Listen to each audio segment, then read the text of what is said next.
বাংলাদেশের সঙ্গে বন্ধুত্বপূর্ণ সম্পর্ক রাখতে চায় ভারত। এটি হচ্ছে ভারতের পররাষ্ট্র মন্ত্রণালয়ের মুখপাত্র রণধীর জয়সওয়াল শুক্রবার সাপ্তাহিক মিডিয়া ব্রিফিং করেন, সেখানে এই কথা বলেন।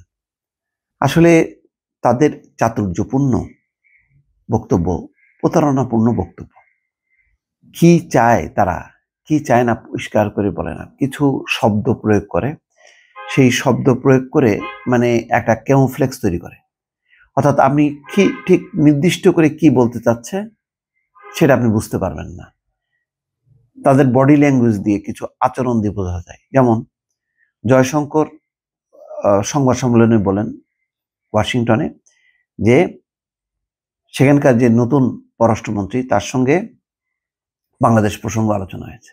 কি আলোচনা হয়েছে সেটা বলা যাবে না। আচ্ছা, তাহলে কি বুঝবে?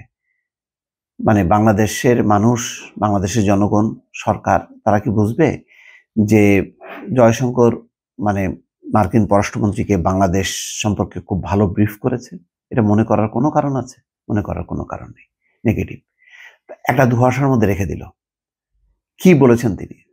তো ভারত কি বলে সেটা তো আমরা জানি। ভারত বলে যে বাংলাদেশে হিন্দুদের উপর নির্যাতন চলছে, বাংলাদেশে মন্দির, গির্জা টির্জা সমস্ত নাকি ধ্বংসস্তূপ করছে, বাংলাদেশে প্রতিনিয়ত ওই সংখ্যালঘুদের উপর অত্যাচার চলছে, নানান রকম যে নেগেটিভ কথাগুলো। কখনো বলেনি যে বাংলাদেশে একটা তাৎপর্যপূর্ণ পরিবর্তন হচ্ছে, একটা গণঅভ্যুত্থানের মধ্য দিয়ে বাংলাদেশের একটা স্বৈরশাসন মুক্ত একটা গণতান্ত্রিক পরিবেশ তৈরি হচ্ছে, এখন নির্বাচনের মধ্য দিয়ে বাংলাদেশ এগিয়ে যাবে, এমন কথা কিন্তু তারা বলে না।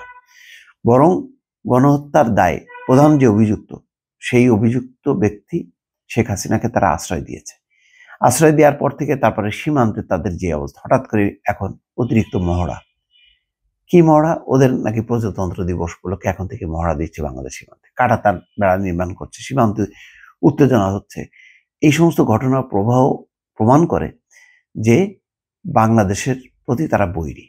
আরেকটা বড় প্রমাণ হচ্ছে ভিসা বন্ধ করে দেয়া। কেন? বাংলাদেশের জন্য সারা বিশ্ব যেখানে মুক্ত, সেখানে ভারত কি কারণে বন্ধ রেখেছে তার কোনো ব্যাখ্যা নেই।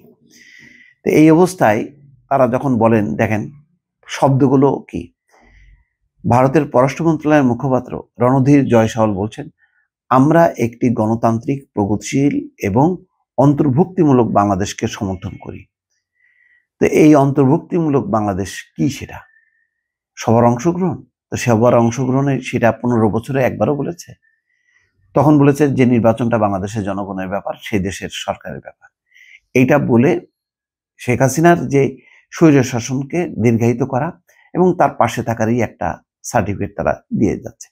আজকে তারা বলতেছে যে একটি গণতান্ত্রিক, ভালো, গণতান্ত্রিক তো একটা কমন জিনিস, বুঝলাম। প্রগতিশীল, এটার মধ্যে একটা ইয়ে আছে, অর্থাৎ এখন আর বাংলাদেশ মনে হচ্ছে ধর্ম নিরপেক্ষতার মধ্যে নেই। বাংলাদেশ একটা মানে প্রগতিশীলের বিপরীত, কি বলবো, মানে প্রগতি বিরোধী একটা অবস্থান, অর্থাৎ মৌলবাদ, জঙ্গিবাদ এই ধারণা পোষণ করে।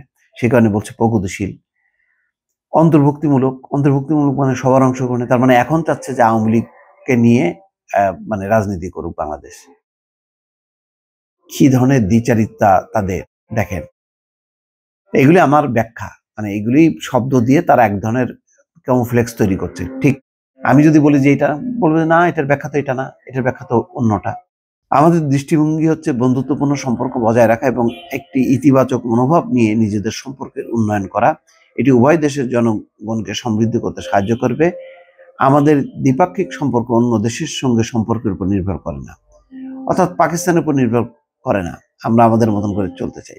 আবার বলছেন যে ভারত তার জাতীয় নিরাপত্তার স্বার্থে সম্পর্কিত সব ঘটনার উপর নিবিড়ভাবে খেয়াল রাখে এবং বিশেষ করে প্রতিবেশী দেশগুলোর কর্মকাণ্ডগুলো। একই সঙ্গে তারা নিজেদের নিরাপত্তা নিশ্চিত করতে যথাযথ ব্যবস্থা নিতে প্রস্তুত। এগুলো হচ্ছে কূটনৈতিক চাতুর্যপূর্ণ বক্তব্য, খুব পরিষ্কার কোনো মেসেজ কিন্তু হইল না বাংলাদেশের বিষয়। এইভাবেই চলছে, এক ধরনের চাপ তৈরি করে রাখছে এবং এখন ট্রাম্প প্রশাসনের কান ভারী করছে ভারত। এটাই হচ্ছে মোদ্দা কথা। ভালো থাকবেন। আল্লাহ হাফেজ।